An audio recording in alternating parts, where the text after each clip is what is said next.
Zee 24 तास एक पाऊल पुढे।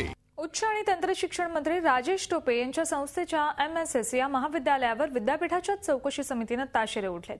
त्यामुळे MSS वाणिज्य महाविद्यालयाच्या मान्यतेवर प्रश्नचिन्ह उभं राहण्याची शक्यता आहे। निवासी इमारतीत पहिल्या मजल्यावर असलेलं MSS वाणिज्य कॉलेज पुन्हा एकदा वादाच्या भोवऱ्यात अडकलंय।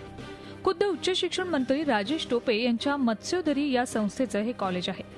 मुंबई विद्यापीठानं नेमलेल्या त्रिसदस्यीय चौकशी समितीच्या अहवालातही महाविद्यालयावर ताशेरे ओढण्यात आलेत। महाविद्यालयात वर्गखोल्या नियमानुसार नाहीत।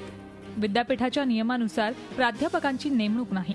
महाविद्यालयाचे एकूण क्षेत्रफळ केवळ 4376 square foot. BMS, BSc IT यासाठी अद्याप एकही प्रवेश झालेला नाही। असे अनेक वादग्रस्त मुद्दे अहवालात असल्याचं उघड झालंय।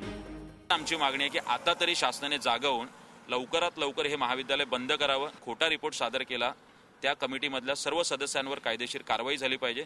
नैतिक जबाबदारी म्हणून राजेश टोपे यांनी ह्या राज्याचे उच्च व तंत्र शिक्षण मंत्री म्हणून राजीनामा द्यायला पाहिजे। शिक्षण म्हणजे ते मला तर शिक्षक पण असे वाटतात की ते पण असे ठेवलेले शिक्षक असे वाटतात जे शिकलेले नाहीत। असे शिक्षक तिथे शिकवतात आणि त्यांच्याकडून तर मी काही शिकलेलं नाही। यामुळे या महाविद्यालयाबाबत अनेक प्रश्न निर्माण होतात।